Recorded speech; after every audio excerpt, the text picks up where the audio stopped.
నమస్తే, welcome to power debate. నేను బ్రహ్మనాయుడు.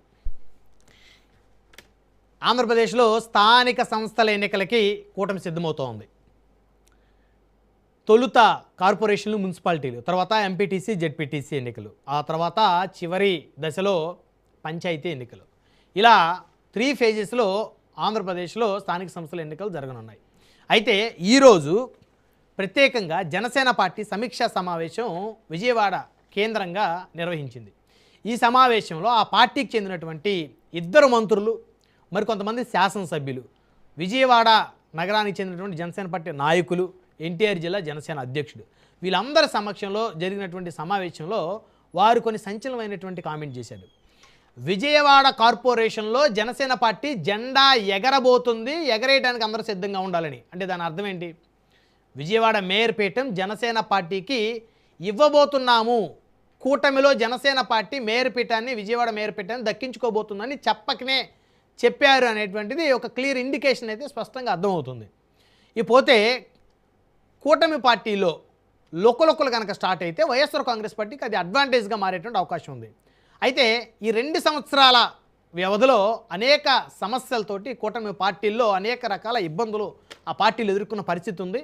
కొన్ని నియోజకవర్గాల్లో తెలుగుదేశం ఎమ్మెల్యేలను దగ్గర జనసేన పార్టీ వారికి ప్రాధాన్యత లేదని, జనసేన పార్టీ ఎమ్మెల్యేలను దగ్గర తెలుగుదేశం వారికి ప్రాధాన్యత లేదని రకరకాలుగా అంశాలు తెర మీదకి వచ్చినటువంటి పరిస్థితి.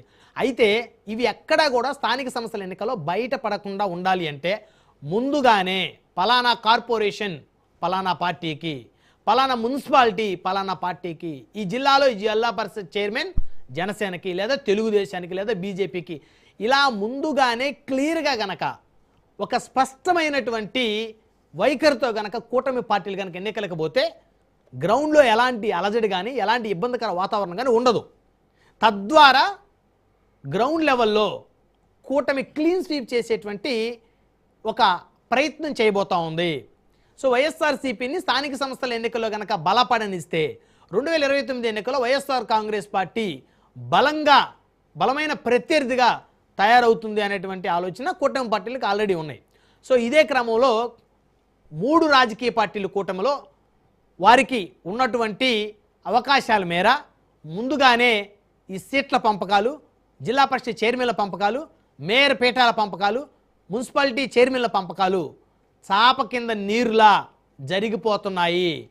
మొట్టమొదట కూటమిలో జనసేన పార్టీ విజయవాడలో జరిగినటువంటి అతిపెద్ద సమావేశానికి 2 మంత్రులు, జనసేన పార్టీ నుంచి 3 ఎమ్మెల్యేలు, జిల్లా అధ్యక్షులు, అంటే ఒక కార్పొరేషన్ ఎన్నికల కోసం ఇంతవరకు నోటిఫికేషన్ రిలీజ్ అవ్వలేదు. సో ఇంకా ఎవరు దాని మీద పూర్తిగా ఆ హీట్ రాలేదు.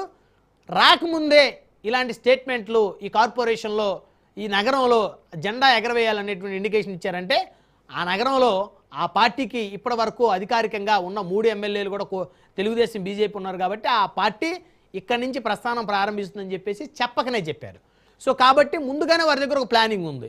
సో మరికొన్ని రోజుల తర్వాత తెలుగుదేశం పార్టీ ఇదే విధమైన సమీక్షా సమావేశం ఒక నియోజకవర్గంలోనో ఒక నగరంలోనో పెట్టుకొని అక్కడ వాళ్ళు జెండా ఎగరేయాలని చెప్పేసి ఒక ప్రీ ప్లాన్డ్గా వెళ్ళే అవకాశం ఉంది.